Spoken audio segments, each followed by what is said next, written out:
Imagine a system where every voice is heard, where every vote counts, and the majority always makes the best decision. That's the dream of democracy. But what if I told you that achieving a perfectly fair democracy is mathematically impossible? Today, we're diving into the fascinating world of voting systems, paradoxes, and the math that challenges the very foundation of democratic ideals. Let's dive in. Hi everyone, welcome back to Discover Daily. If you're new here, I'm Nate, and on this channel, we explore the most intriguing concepts in science, technology, and history. If you're as curious as I am about how the world works, make sure to hit that subscribe button and join our community. In today's video, we'll take a closer look at why democracy, in its perfect form, is mathematically impossible. This isn't just theory. These are concepts that shape the way we think about governance and society. Let's get started. When we think about voting, the image that comes to mind is often simple, ticking a box next to a candidate's name. But did you know there are many ways to tally those votes, each with its own strengths and weaknesses? The method we choose can drastically alter the outcome of an election, sometimes even leading to results that feel counterintuitive. Today, we're going to dive deep into a few key systems: first past the post, ranked choice voting, and some more complex methods like Condorcet and approval voting. We'll explore how each of these systems works, the pros and cons they bring, and how they might shape the future of our elections. First up, let's talk about the system most of us are familiar with: first past the post, or FPTP for short.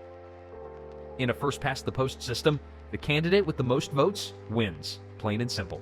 It's a method used widely around the world, including in national elections in the United States, the United Kingdom, and Canada. Voters choose their favorite candidate, and the one who receives the most votes overall is declared the winner. At first glance, it seems like a straightforward and fair approach, but here's where things get tricky.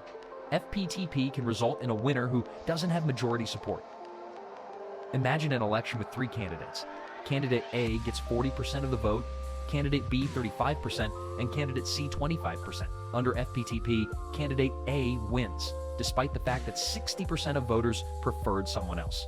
This can lead to a situation where the elected representative doesn't actually reflect the preferences of the majority, a phenomenon known as the spoiler effect. This is just one example of how FPTP can be problematic. It often leads to strategic voting, where voters don't choose their preferred candidate, but rather the one they think has the best chance of winning. This, in turn, can perpetuate a two-party system, limiting the diversity of voices and ideas in our political landscape. Ranked choice voting, or RCV, is a system that aims to solve some of the issues with FPTP. Here's how it works. Instead of voting for a single candidate, voters rank the candidates in order of preference. If no candidate gets a majority of first choice votes, the candidate with the fewest votes is eliminated, and their votes are redistributed according to the second choices of their voters. This process continues until one candidate has a majority. This system encourages voters to choose the candidate they genuinely prefer rather than voting strategically.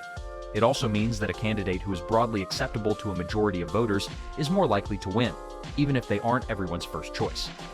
But RCV isn't perfect either. In some cases, it can still fail to reflect the true preferences of the electorate. One criticism of RCV is that it can be complicated for voters to understand and for officials to administer.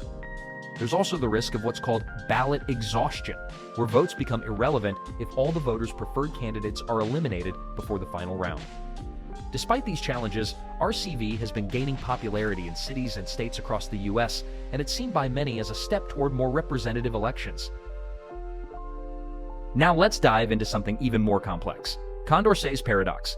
This paradox arises in ranked voting systems when there's no candidate who is preferred by a majority over every other candidate in one-on-one comparisons. It's a situation where voter preferences create a cycle with no clear winner. For example, imagine three candidates, A, B, and C.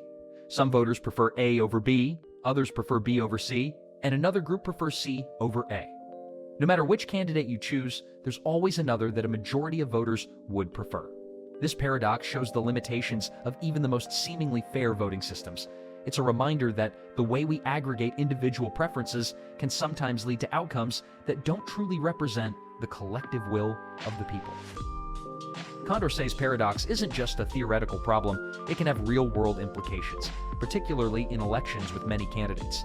Understanding this paradox helps us appreciate the complexity of designing a voting system that is both fair and functional. Condorcet's paradox leads us to an even broader concept in voting theory, Arrow's Impossibility theorem. Kenneth Arrow, an economist and Nobel laureate, proved that no voting system can perfectly translate individual preferences into a collective decision that satisfies all of the criteria for fairness. These criteria include things like unanimity, where if everyone prefers one option, that option should win, and independence of irrelevant alternatives, meaning the outcome shouldn't be affected by the presence of a non-winning candidate. What Arrow's theorem tells us is that every voting system has its trade-offs. Some prioritize simplicity, others focus on fairness or accuracy, but none can achieve all these goals simultaneously. This has profound implications for how we design and think about our democratic processes. This might sound discouraging, but it's also a powerful reminder of the importance of understanding the systems we use to make collective decisions. By being aware of the limitations and trade-offs, we can make more informed choices about how we want our democracies to function. Beyond FPTP and RCV, there are other voting methods that attempt to address these issues in different ways. One of these is approval voting, where voters can vote for as many candidates as they like. The candidate with the most votes wins. This system eliminates the spoiler effect because voters aren't forced to choose just one candidate. It also tends to elect candidates with broad support rather than those who are intensely favored by a smaller group. Another method is the board account, where voters rank candidates, and points are assigned based on the position in the rankings. The candidate with the most points wins. Each of these methods has its own advantages and drawbacks, and they can lead to very different outcomes in the same election. So, which system is best? That depends on what we value most: simplicity, fairness, or the ability to express a wide range of preferences. It's a decision that requires careful consideration, especially as we approach major elections that will shape the future of our country. As we approach the upcoming election, the choice of voting system could have a significant impact on the results. For example, in a highly polarized election, FPTP might lead to a winner who doesn't have majority support, especially if there are multiple candidates splitting the vote. On the other hand, a system like ranked choice voting could result in a more consensus-based candidate winning, someone who might not be everyone's first choice but is acceptable to a larger number of voters. In closely contested races, the choice of voting method could even change the outcome entirely. This raises important questions about whether our current system is serving us well, and whether alternative systems might produce results that better reflect the will of the people.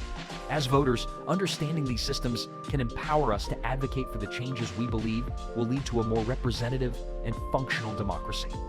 The upcoming election is a critical moment for our democracy, and the way we vote will play a huge role in shaping the future of our country.